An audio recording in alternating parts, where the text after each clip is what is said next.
La place des traitements non médicamenteux dans l'arthrose est une place très importante aujourd'hui. Et donc ça, il faut absolument que les patients le comprennent. Et ça veut dire quoi? Ça veut dire que c'est important, mais c'est également, c'est sûr que c'est une certaine contrainte.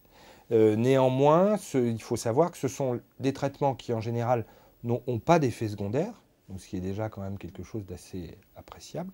Et puis, on sait que ces traitements ont un effet qui va être un effet symptomatique, donc qui vont améliorer, et qui vont améliorer de manière tout à fait comparable les patients à la prise de médicaments par la bouche.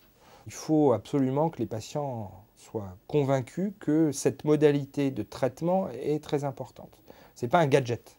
On a montré dans des essais thérapeutiques, je dirais, sérieux, que ça avait un intérêt essentiellement sur la douleur, mais également sur la fonction, sur la diminution du handicap. Et puis notre objectif à tous, le patient et nous, c'est bien évidemment d'essayer de retarder au maximum, voire de ne pas l'envisager, la pose d'une éventuelle prothèse. Quand on a de l'arthrose, il faut absolument conserver une activité physique, il faut que les articulations bougent bien, parce qu'on sait que l'arthrose va enraidir, les articulations vont devenir raides, et ça, c'est le bon sens, et ça, c'est au patient de le faire. Ce traitement, il est bien aussi pour plein d'autres choses. Il est bien pour les vaisseaux, donc il est bien pour le cœur, il est bien pour le cerveau, il est bien pour la libido, il est bien pour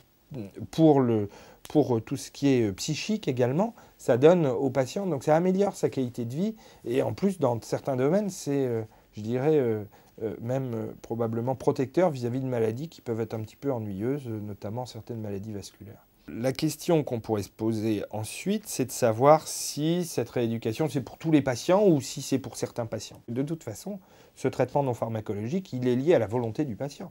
Si le patient ne veut pas faire ces exercices, il ne les fera pas. C'est pas comme prendre un médicament, on le prend par la bouche, il suffit d'y penser pendant 10 secondes avec un verre d'eau, ça va, c'est assez rapide. Là, ça demande quand même beaucoup plus de choses, de trouver du temps, ça prend beaucoup plus de temps. Donc il faut des gens motivés. Et comme on sait que de toute façon, une grande partie de ce traitement améliore la qualité de vie des patients, très souvent, ils vont mieux pas seulement au niveau de leur douleur, mais ils vont mieux aussi sur la manière de gérer les choses, sur leur indépendance fonctionnelle, ils vont faire plus de choses, ils ont une meilleure marche, ils vont plus voir leur famille, leurs amis, donc ils ont une vie sociale qui est plus ouverte à ce moment-là, et donc une fois qu'on a ça, c'est gagné. Il y a un intérêt évident de ces traitements non pharmacologiques avec des effets secondaires faibles et des effets thérapeutiques qui sont démontrés. Donc il n'y a pas à se poser de questions.